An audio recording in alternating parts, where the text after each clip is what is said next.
En esta primera charla sobre ciencia y fe voy a seguir el esquema siguiente. En primer lugar, una breve introducción, seguida de una sección también breve sobre el cristianismo y el nacimiento de la ciencia experimental, dos secciones más largas, una sobre el caso Galileo, que nos dará la oportunidad de considerar bastantes aspectos interesantes de las relaciones entre ciencia y fe también en la actualidad, y otra sobre la evolución, y por fin una conclusión de carácter un poco más general sobre los puentes entre la ciencia y la fe. En primer lugar, breve introducción.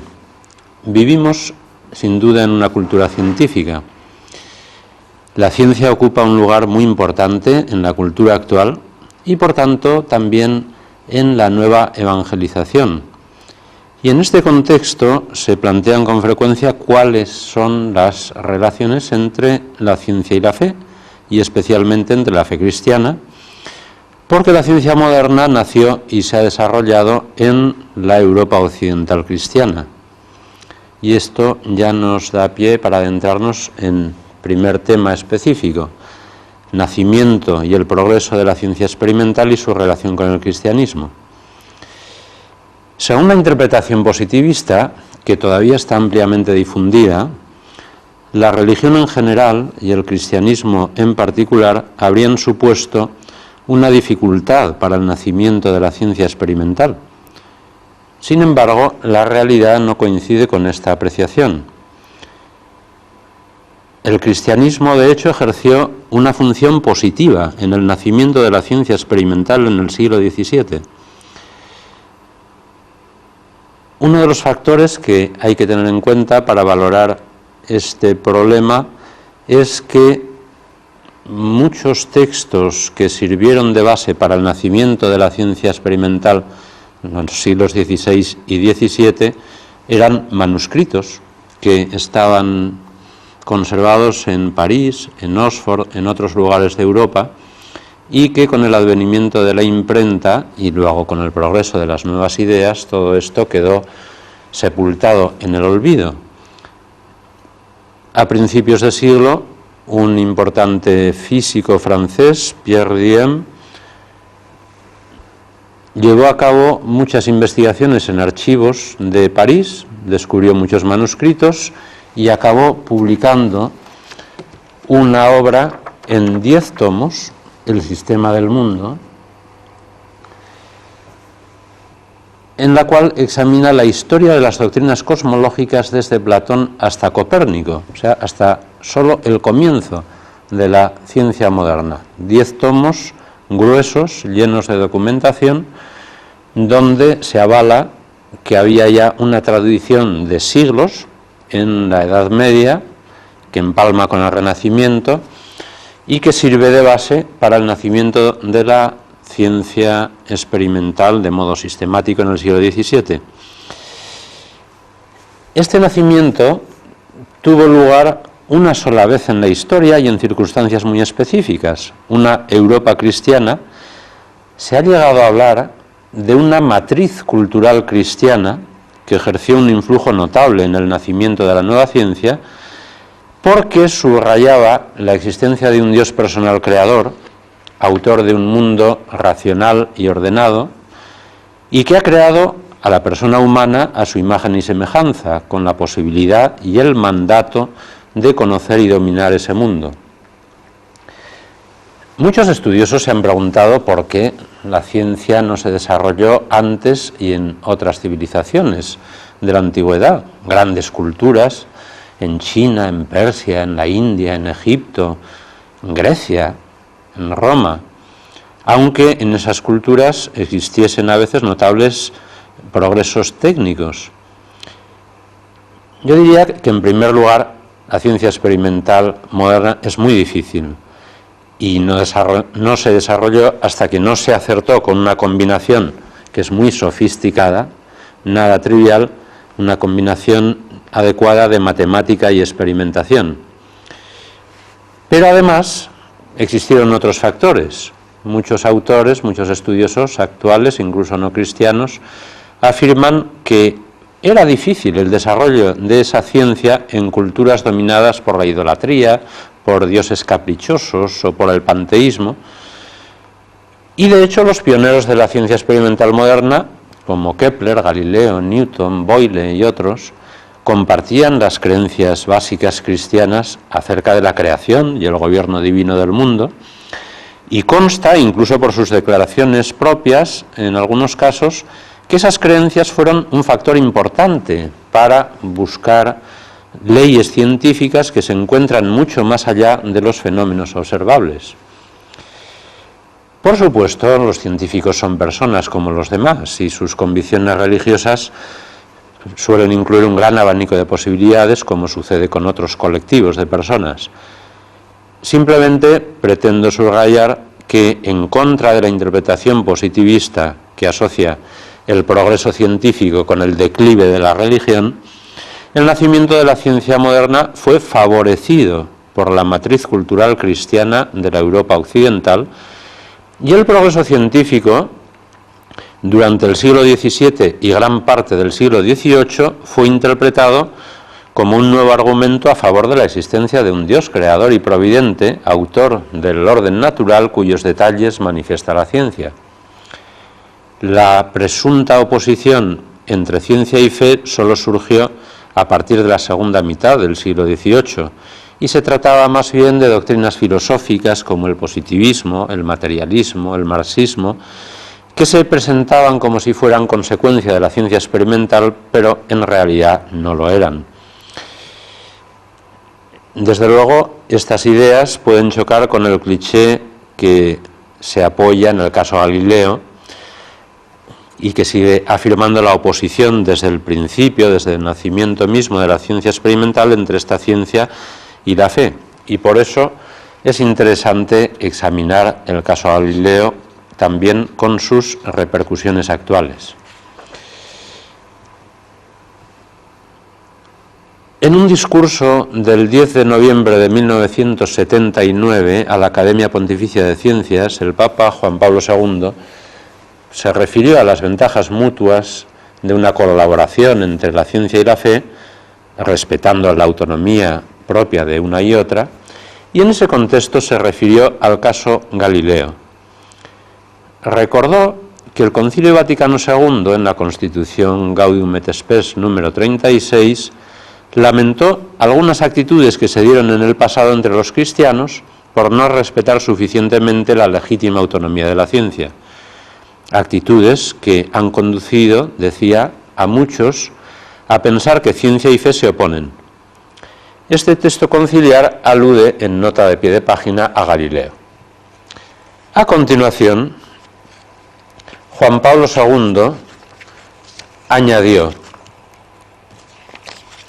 un deseo de que se creara una comisión para volver a estudiar todos los aspectos del caso de Galileo, y concretamente con estas palabras: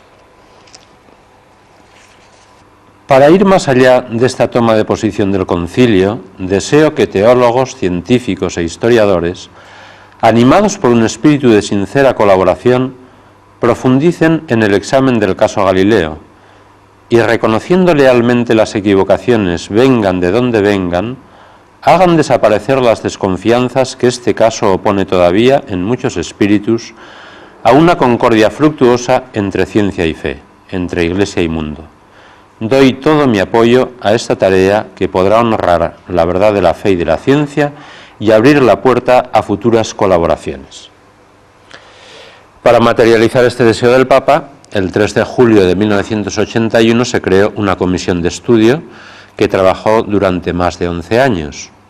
Esta comisión presentó sus resultados, entre ellos varias publicaciones importantes, al Papa el 31 de octubre de 1992, en un nuevo encuentro con la Academia Pontificia de Ciencias en el Vaticano. El Papa agradeció esos trabajos y aprovechó la oportunidad para subrayar algunas lecciones del caso de Galileo, que es en lo que me voy a detener a continuación. Este estudio de 11 años, aunque sirvió para poner de relieve diversos aspectos, particulares, interesantes, no realizó aportaciones sustanciales frente a lo que ya se conocía. En concreto, el mismo Papa subrayaba el aspecto más interesante, que es el aspecto epistemológico, lo que tiene que ver el caso Galileo con la verdad científica, que veremos inmediatamente a continuación. Es el aspecto más interesante porque también es el que sigue teniendo más repercusiones en la actualidad. Y luego, otros aspectos más particulares y más personales y sociológicos del caso, a los que también aludiré brevemente. El problema de la verdad científica. Este es el problema que se encontraba en el fondo del caso Galileo.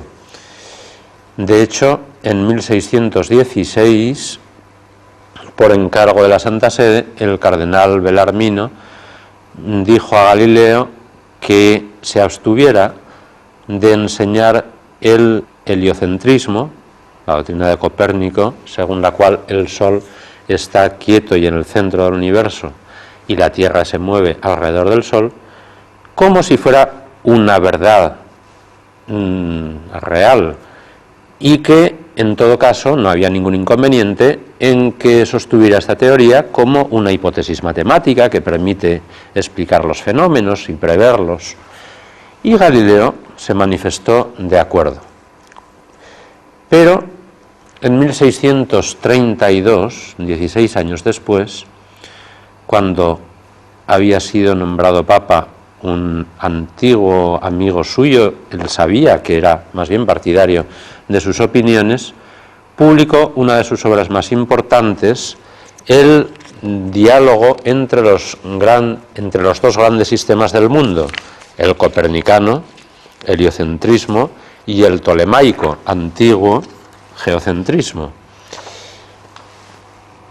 Es un diálogo, en realidad un triálogo entre tres personajes, esta es la portada original, uno aristotélico, Simplicio, que sostiene el geocentrismo, otro que sostiene el copernicanismo, el heliocentrismo, y un tercero que actúa poco de moderador. Evidentemente, el resultado, aunque todo fuera así, en plan de diálogo entre estos personajes, era más bien favorable al heliocentrismo. El nombre puesto al aristotélico, Simplicio, tiene una lógica histórica, porque Simplicio es uno de los antiguos comentadores griegos de Aristóteles, uno de los más importantes, sin duda. Pero a la vez también tenía una connotación, en fin, se entiende, Simplicio. Y quizá uno de los detonantes, esto nunca se sabrá exactamente, pero se dice, fue que los enemigos de Galileo, que eran bastantes, porque Galileo era una persona muy polémica y tenía ya, al cabo de los años, muchos adversarios filosóficos y científicos, que sus enemigos fueron al Papa diciéndole, pues mire usted, es que, o su santidad, pues es que incluso se atreve a poner esta opinión, que era una opinión del Papa presente, en boca de Simplicio, con lo cual hasta podía prestarse un poco al ridículo. En fin, esto ya entra dentro de ese tipo de factores a los que he aludido y volveré, más personales y sociológicos, que nunca se acabará de saber a ciencia cierta qué importancia tuvieron. En cambio, el eje del problema es la cuestión epistemológica, la verdad científica. Estaban haciendo una nueva ciencia y no se sabía bien cuál era su valor de verdad. Este problema sigue siendo actual. En la epistemología contemporánea, en la filosofía de la ciencia contemporánea, se sigue discutiendo muy fuertemente acerca de la verdad científica, el alcance de la verdad científica, y e incluso puede decirse que muchos autores especialmente influyentes se muestran bastante escépticos en torno a la verdad científica y a la verdad en general. ¿Por qué? Pues sobre todo por dos motivos. Por una parte, porque cada vez se ha advertido con más claridad que hay unos límites de lo que se puede demostrar, límites de la demostrabilidad. Basta pensar en el teorema de Gödel y, en fin, otras explicaciones, las que me tendría que alargar demasiado en ellas, pero intuitivamente incluso no es difícil de ver que no todo se puede demostrar, que se tiene que adoptar algún punto de partida, bien porque sea evidente, bien porque se acepte como axioma o postulado, porque si no, las demostraciones van hasta el infinito. Bien, esto crea un problema serio para las demostraciones también en la ciencia, incluso en la matemática, y en la física matemática y en el resto de las ciencias. Y por otra parte, y por este mismo motivo, pues también se ha advertido cada vez con más claridad que los conceptos científicos incluyen ciertas dosis de estipulaciones, convenciones, acuerdos. Estas dificultades son reales y muestran que en la actualidad se admite cada vez con más claridad los límites de las demostraciones científicas. Sin embargo, existe el peligro del relativismo, de negar que podamos alcanzar conocimientos verdaderos en la ciencia. Algunos filósofos y teólogos parecen aceptar de buen grado esta conclusión relativista, escéptica, en la ciencia, porque les parece que de este modo es más fácil establecer los límites de la ciencia y queda expedito el camino para la filosofía y la teología. Sin embargo, si esa compatibilidad se alcanza afirmando una especie de relativismo o de escepticismo en las ciencias, me parece que se paga un precio demasiado alto, un precio que llega a ser ruinoso no solo para las ciencias, sino también para la filosofía y la teología, porque éstas se apoyan en el valor del conocimiento natural que puede alcanzarse por la razón y la experiencia, y si se minusvalora el conocimiento racional, pues solo quedará sitio para una filosofía de tipo existencial y para una teología de tipo fideísta que son incapaces de dialogar con una razón humana que es minusvalorada y a veces despreciada, pero que, al menos en las ciencias, continúa progresando de un modo imparable. Yo afirmo que es posible reconocer la verdad científica, aunque haya que admitir que existen factores convencionales en las ciencias y límites para las demostraciones. Y me limitaré a indicar tres precisiones que me parecen cruciales para afrontar este problema. La primera es que existen diferentes niveles y tipos en la verdad científica y grados. No es lo mismo, por ejemplo, afirmar la verdad de un principio general, como el principio de conservación de la energía, o de una ley experimental que se puede comprobar muy bien en todo tipo de circunstancias de laboratorio, como la ley de Ohm en la electricidad, o de un entero sistema de física matemática, como la teoría de la relatividad, donde hay axiomas, conclusiones, cosas muy bien comprobadas, otras no tanto, o como la existencia de una entidad o de una estructura, como cuando se afirma que el ADN o DNA tiene una estructura en doble hélice. Quiero decir con esto que no todo en la ciencia experimental está igualmente demostrado y garantizado.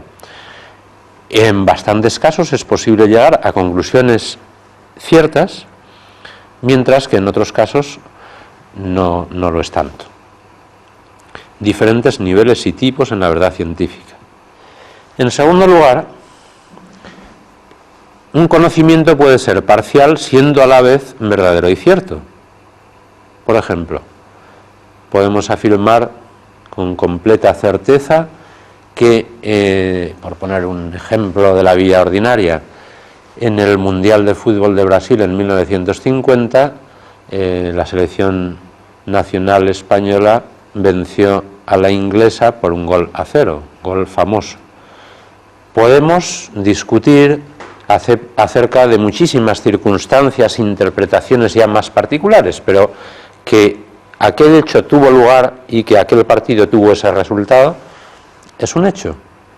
Es un hecho. De un modo semejante, en las ciencias también podemos llegar a conocer la existencia de muchas entidades, propiedades, estructuras, leyes particulares, incluso algunas leyes más generales, de un modo suficientemente verdadero y cierto, e incluso completamente cierto, aunque muchos aspectos particulares sean perfectibles y quizá aquello mismo el día de mañana quede englobado en una teoría más general, donde se explique mejor e incluso se cambien algunos nombres y algunos conceptos.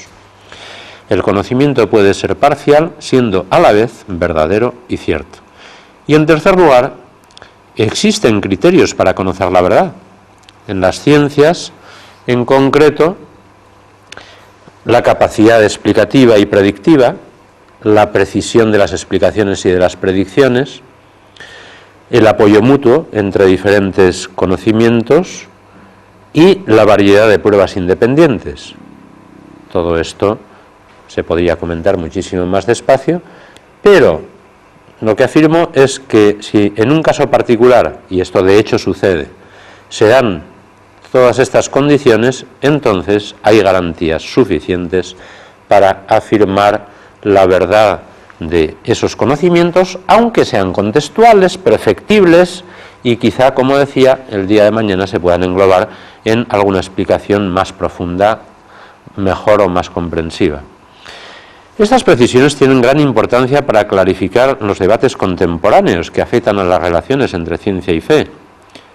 Por ejemplo, pues permiten comprender que tanto en las ciencias como fuera de ellas podemos alcanzar conocimientos parciales pero verdaderos, y permiten explicar la peculiar fiabilidad de la ciencia experimental sin menoscabo de que exista también la verdad en otros ámbitos como la metafísica, como la religión. En otro orden de cosas, permiten clarificar algunas discusiones, por ejemplo, acerca del evolucionismo, en el cual es necesario distinguir el hecho de la evolución y sus explicaciones, los mecanismos de la evolución.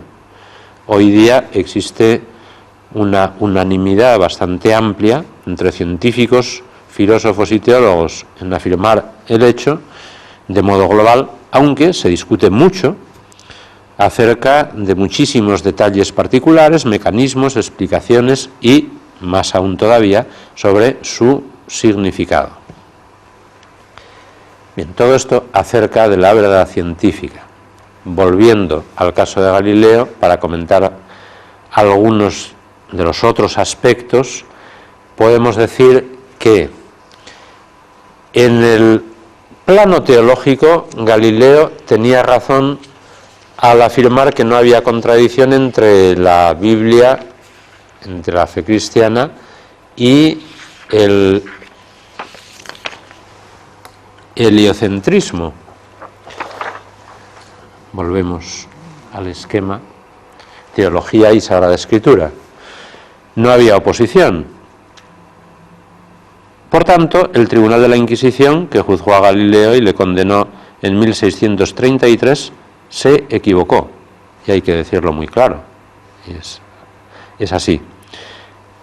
Aunque hay que añadir que se trató de la condena de un tribunal, no de un acto de magisterio eclesiástico, ni siquiera del Papa, que de hecho no se vio envuelto en este caso. Se podría afirmar quizá que el Espíritu Santo ayudó bastante a la Iglesia en aquella ocasión porque todo andaba cerca, pero de hecho fue un simple tribunal que condenó a Galileo.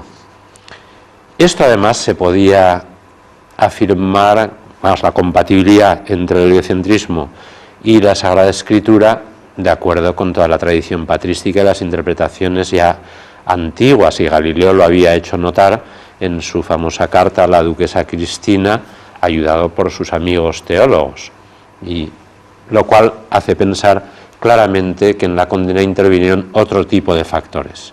más personales y de otro tipo, ¿no?, que probablemente nada tienen que ver con la ciencia y con la fe. Ya he aludido, por ejemplo, a que Galileo había discutido fuertemente sobre filosofía y ciencia con personajes importantes, tenía importantes enemigos, y también pudieron mezclarse circunstancias relacionadas con el protestantismo en aquella época, la autoridad eclesiástica e incluso cuestiones políticas.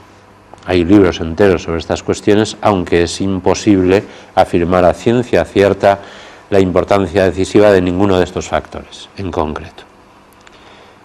Por otra parte, en cuanto a las pruebas del heliocentrismo,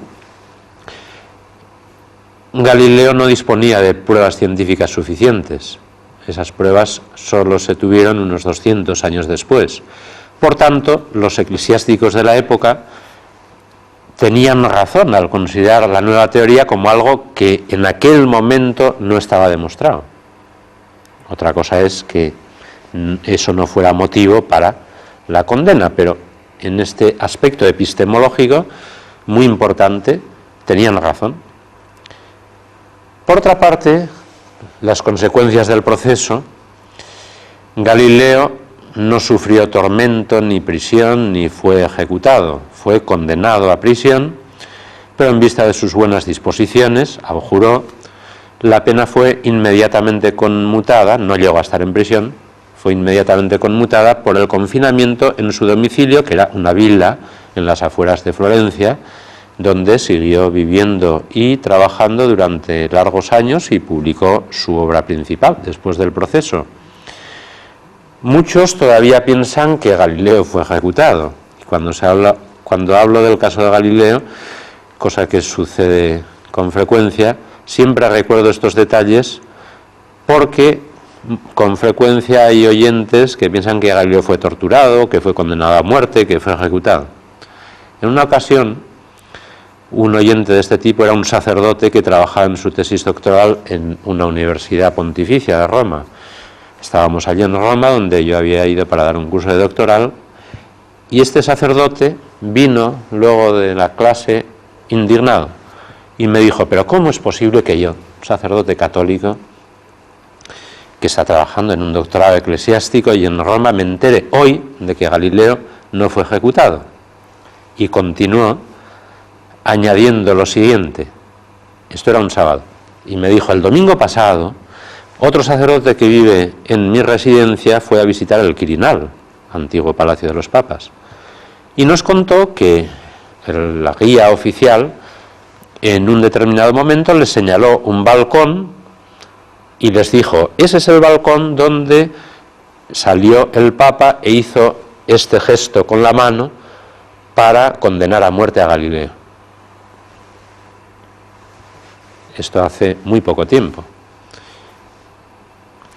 De hecho, después del proceso, Galileo siguió trabajando, el progreso de la ciencia no se detuvo.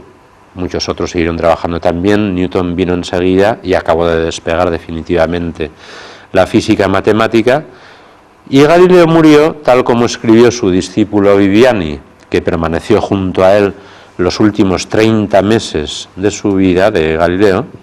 Galileo murió el miércoles 8 de enero de 1642 en su casa de Achetri, hacia las 4 de la madrugada, como dice textualmente Viviani, con firmeza filosófica y cristiana, a los 77 años de edad, 10 meses y 20 días, continúa diciendo Viviani, el cual añade que la salud de Galileo estaba muy agotada porque tenía una grave artritis desde los 30 años, a la que se unían otros achaques que trae consigo una edad tan avanzada, sobre todo cuando se ha consumido en mucho estudio y vigilia. Y a pesar de todo, hasta el último momento Galileo trabajó intensamente, pero 2 meses antes de su muerte le asaltó una fuerte fiebre y una fuerte palpitación que le fue agotando hasta acabar con sus fuerzas, pero murió de muerte natural. No se puede decir lo mismo, en cambio, de Lavoisier, padre de la química moderna, que fue condenado a muerte por un tribunal durante la Revolución Francesa porque había trabajado anteriormente en la recaudación de impuestos y fue guillotinado el 8 de mayo de 1794. La ciencia experimental ya estaba muy desarrollada y se sabía muy bien cuál era su importancia, cosa que no sucedía en la época de Galileo. Lavoisier tenía entonces solamente 51 años.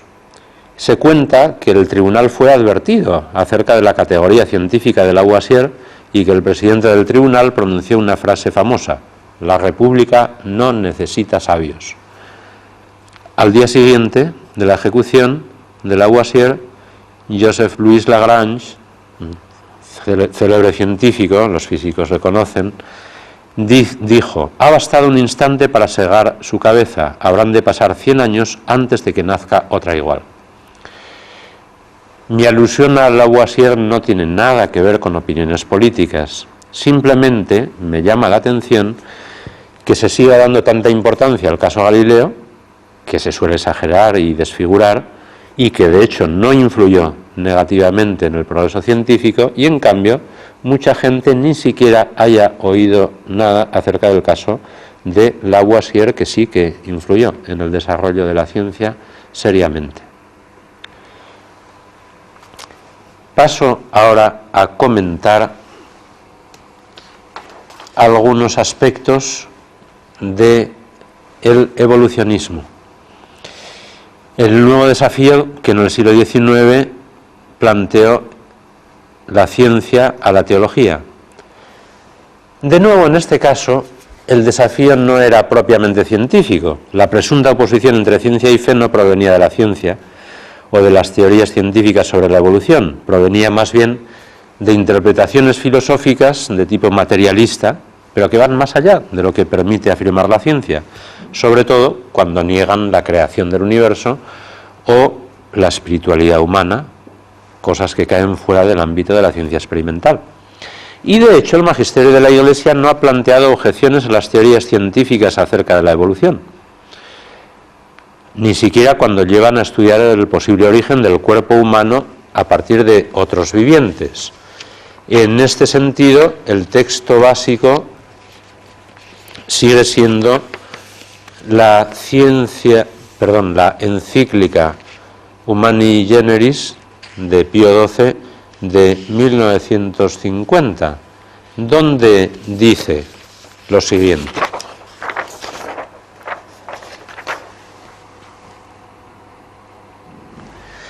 el magisterio de la Iglesia no prohíbe que, según el estado actual de las disciplinas humanas y de la Sagrada Teología, se investigue y discuta por los expertos en ambos campos la doctrina del evolucionismo, en cuanto busca el origen del cuerpo humano a partir de una materia viviente preexistente, ya que la fe católica nos manda mantener que las almas son creadas directamente por Dios. El Papa añadía, en 1950, a continuación, una llamada a la objetividad y a la moderación, debido a la relación que estos temas tienen con algunos aspectos importantes de la doctrina cristiana sobre la espiritualidad humana y sobre el pecado original especialmente. Pero en definitiva, nunca ha habido ninguna condenación y, yo he llegado a encontrar recientemente un libro de 1903 publicado por un dominico profesor de Salamanca, donde ya en 1903 defiende que no hay oposición entre creación y evolución, y está con todos los vistos buenos e imprimatur de las autoridades eclesiásticas de aquel momento. El Papa Juan Pablo II ha vuelto sobre ese tema en varias ocasiones. Por ejemplo, en 1985, dirigiéndose a los participantes a un convenio sobre fe cristiana y teoría de la evolución, decía: en base a estas consideraciones de mi predecesor, las ya mencionadas de Pío XII, no existen obstáculos entre la teoría de la evolución y la fe en la creación si se las entiende correctamente. ¿Qué quiere decir si se las entiende correctamente? Significa admitir que el mundo depende de Dios en su ser y en su obrar, la creación, gobierno y providencia divinos, y que las dimensiones espirituales de la persona humana exigen una intervención especial por parte de Dios, una creación inmediata del alma espiritual. Pero se trata de unas dimensiones de la acción divina sobre el mundo y, en el caso concreto de la persona humana, del alma espiritual, que por principio caen fuera del objeto directo de la ciencia natural y que no la contradicen a la ciencia en modo alguno. Pío XII, en la Humani Generis de 1950, añadió además que cuando se trata de otra conjetura, concretamente del poligenismo, entonces los hijos de la Iglesia no gozan de esa libertad, ya que, abrevio, no pueden aceptar la opinión del poligenismo porque no se ve cómo tal opinión pueda compaginarse con lo que las fuentes de la verdad revelada y las enseñanzas del magisterio de la Iglesia proponen acerca del pecado original, que procede del pecado verdaderamente cometido por un Adán y que, transmitido a todos por generación, es propio de cada uno. El monogenismo afirma que todos procedemos de una primera pareja. La Iglesia lo afirma debido a su relación con las fuentes de la revelación y en concreto con la doctrina del pecado original. Y desde luego, por muy grande que sea el progreso científico, parece muy difícil llegar a conclusiones claras acerca del origen concreto, físico, de la humanidad actual. Incluso cuando se habla, por ejemplo, del hombre de Neandertal, pues se habla de que en las épocas de máximo esplendor quizá llegara a haber 10.000 en toda Europa, y que cuando iban de un sitio para otro podía tratarse de grupos de 6 personas, de 10, de 20, de 30, en fin, se está hablando de unas circunstancias con glaciaciones, catástrofes, extinciones todavía. Se dice seriamente que los hombres de Neandertal probablemente casi nunca sobrepasaban los 30 años, alguna vez llegaban a los 40, es decir, pero realmente los datos que existen, al menos por el momento, aunque algún científico llegue a afirmar que científicamente en el caso del hombre hay que admitir el poligenismo, me parece que no, esto no es así. De hecho, ¿no? Y personalmente, es mi opinión, es muy difícil que ni siquiera en el futuro la ciencia llegue a decir algo a ciencia cierta, aunque desde luego con la biología molecular cada vez hay más posibilidades de asomarse a este tipo de temas. Volviendo al tema global, teniendo en cuenta estas precisiones, Juan Pablo II ha enseñado en su catequesis definitiva que, por tanto, se puede decir que desde el punto de vista de la doctrina de la fe no se ven dificultades para explicar el origen del hombre en cuanto cuerpo mediante la hipótesis del evolucionismo. En cambio, la doctrina de la fe afirma de modo invariable que el alma espiritual del hombre es creada directamente por Dios.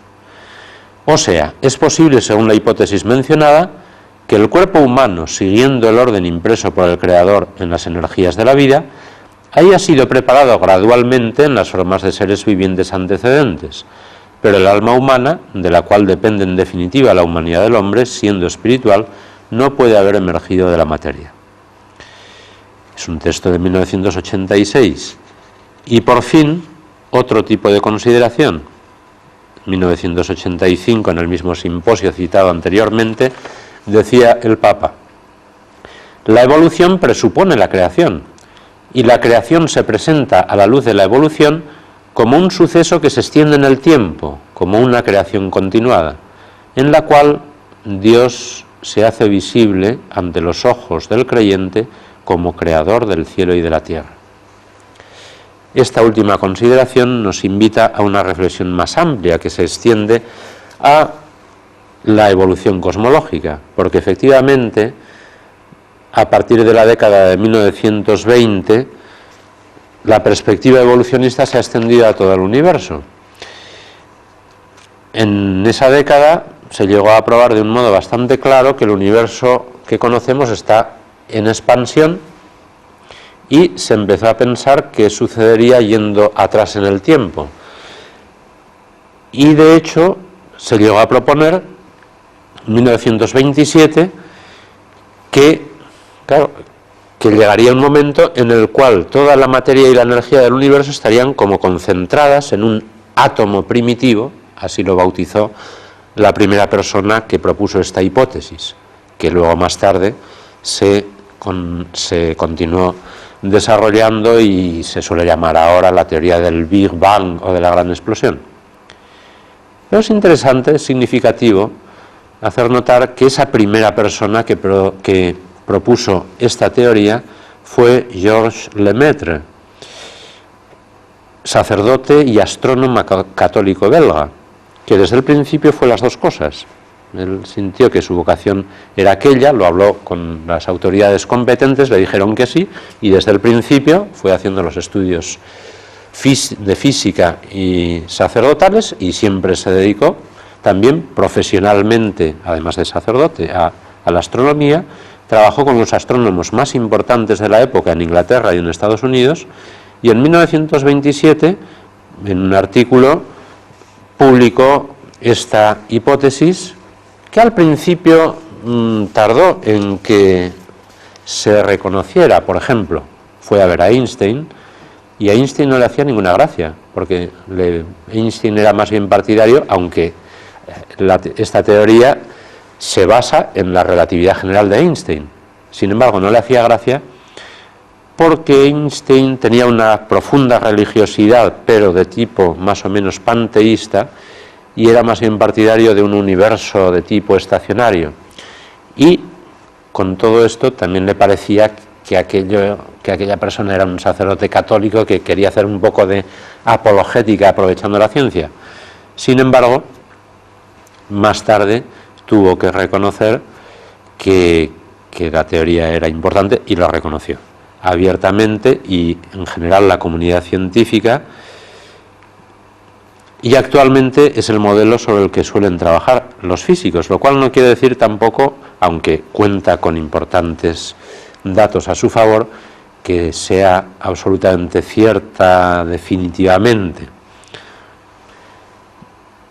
En cualquier caso, aun suponiendo que sea cierta, entonces el origen del universo se sitúa entre 10 y 20 mil millones de años, y digo, suponiendo que sea cierta, lo que está claro es que aquello pudo ser la creación, pero no podemos decirlo con seguridad. ¿Por qué? Porque desde el punto de vista de la física uno siempre se puede seguir preguntando, bueno, y aquella bola inicial, aquella concentración inicial de materia y energía, ¿no pudo a su vez provenir de un universo anterior que se colapsó, de otro estado de la materia? Sí, en teoría podría ser así. De hecho, hay físicos que intentan trabajar en esa dirección, aunque el tema es muy difícil. Lo que quiero decir con esto es que, como ya era de esperar, por su propio método, la física matemática no nos puede proporcionar una prueba de la creación. Entonces se equivocan las personas que utilizan el Big Bang como una demostración científica de la creación, aunque evidentemente sugiere claramente que el universo tiene una historia, en fin, y empalma muy bien con las ideas acerca de la creación. El mismo Lemaitre tenía unas ideas muy lúcidas sobre este tema, y aunque el texto sea un poquito largo, vale la pena. En un congreso que se celebró en Malinas el 10 de septiembre de 1936, Lemaitre dijo lo siguiente, que me parece que casi sirve un poco de resumen de muchas de las cosas que estoy diciendo. El científico cristiano debe dominar y aplicar con sagacidad la técnica especial adecuada a su problema. Tiene los mismos medios que su colega no creyente. También tiene la misma libertad de espíritu, al menos si la idea que se hace de las verdades religiosas está a la altura de su formación científica. Sabe que todo ha sido hecho por Dios, pero sabe también que Dios no sustituye a sus criaturas. La actividad divina omnipresente se encuentra por doquier esencialmente oculta. Nunca se podrá reducir el ser supremo a una hipótesis científica. La revelación divina no nos ha enseñado lo que éramos capaces de descubrir por nosotros mismos, al menos cuando esas verdades naturales no son indispensables para comprender la verdad sobrenatural. Por tanto, el científico cristiano va hacia adelante libremente, con la seguridad de que su investigación no puede entrar en conflicto con su fe. Incluso quizá tiene una cierta ventaja sobre su colega no creyente. En efecto, ambos se esfuerzan por descifrar la múltiple complejidad de la naturaleza en la que se encuentran sobrepuestas y confundidas las diversas etapas de la larga evolución del mundo. Pero el creyente tiene la ventaja de saber que el enigma tiene solución, que la escritura subyacente es, al fin y al cabo, la obra de un ser inteligente y que, por tanto, el problema que plantea la naturaleza puede ser resuelto y su dificultad está sin duda proporcionada a la capacidad presente y futura de la humanidad. Probablemente esto no le proporcionará nuevos recursos para su investigación, pero contribuirá a fomentar en él ese sano optimismo sin el cual no se puede mantener durante largo tiempo un esfuerzo sostenido. En cierto sentido, el científico prescinde de su fe en su trabajo, no porque esa fe pudiera entorpecer su investigación, sino porque no se relaciona directamente con su actividad científica. Bien, me parece que todo esto casi sirve como conclusión, aunque añadiría unas brevísimas consideraciones sobre los puentes entre ciencia y fe. Existen puentes de diversa naturaleza, pero me parece importante subrayar claramente que ciencia y fe responden a dos perspectivas diferentes metodológicamente. En las ciencias experimentales se adoptan perspectivas determinadas estableciendo como un corte en la realidad, adecuando los métodos, el vocabulario, los conceptos a ese tipo de enfoque. En la filosofía y, por supuesto, en la religión y en la fe cristiana, se adopta una perspectiva de totalidad y que se relaciona además directamente con las dimensiones vitales, humanas. La ciencia experimental busca un conocimiento de la naturaleza que se pueda someter a control experimental y por tanto no puede estudiar las realidades y dimensiones espirituales, la existencia y la naturaleza de Dios, la acción divina en la creación, el alma humana, el contenido de la moral y su fuerza obligatoria, el sentido de la vida. La peculiar fiabilidad de la ciencia experimental se debe precisamente a esa voluntaria limitación de su objeto, y los aparentes conflictos entre ciencia y fe solo surgen cuando se interpreta la una o la otra fuera de su contexto propio.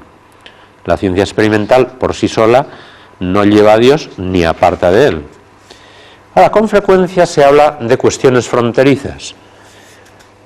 Yo pienso que en no pocos casos son falsas cuestiones fronterizas. Por ejemplo, se dice, pues una cuestión fronteriza sería el origen del universo. Las teorías actuales nos dicen algo concreto sobre el origen del universo y esto lleva a plantearse el problema de la creación.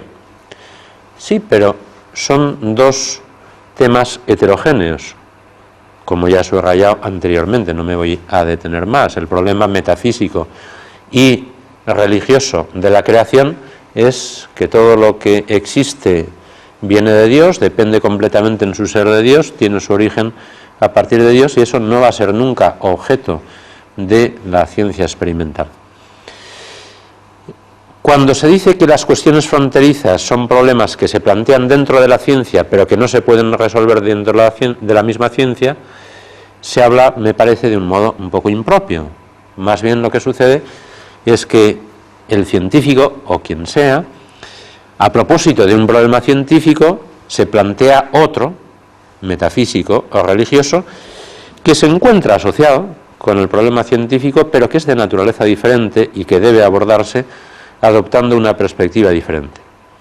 Se puede sostener, sin embargo, pienso, que existen puentes entre ciencia y fe. Y me parece que esos puentes son de tipo filosófico, porque ciencia y fe, siendo realidades heterogéneas, necesitan un puente que tenga algo en común con la una y con la otra. Y puentes de este tipo son, por ejemplo, y me parece que son especialmente importantes, los supuestos y las implicaciones de las ciencias. Los supuestos, todo esto podría ser objeto de una charla mucho más amplia, pero brevísimas reflexiones finales. Por ejemplo, principalmente supuestos ontológicos, la existencia de un orden natural es un supuesto de las ciencias. La ciencia consiste precisamente en averiguar cómo está constituido en concreto ese orden de la naturaleza, leyes, organización. Supuestos noseológicos, la capacidad cognoscitiva humana para penetrar y conocer ese orden natural más allá de las apariencias, de los fenómenos, de la experiencia. Implicaciones. Hay una retroacción del progreso científico sobre esos supuestos. Cuanto más progresa la ciencia, retroactúa sobre esos supuestos, los retrojustifica, muestra que efectivamente existe un orden natural y nos lo da a conocer de un modo cada vez más detallado, amplía esos supuestos y la capacidad cognoscitiva humana también, y los precisa, eventualmente corrige alguna idea menos acertada que se pudiera tener acerca del orden natural o de la capacidad cognoscitiva humana. Las relaciones entre ciencia y fe se concretan en buena parte, pienso, a través de estos puentes.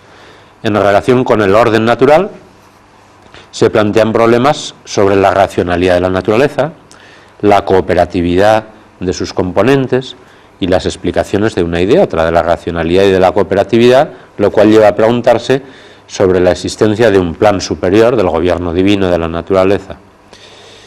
Y en relación con la capacidad humana de conocimiento se plantea el problema de la singularidad humana y de su explicación, o sea, la relación entre naturaleza y persona humana. Pero estos dos temas ya serán objeto de una segunda charla.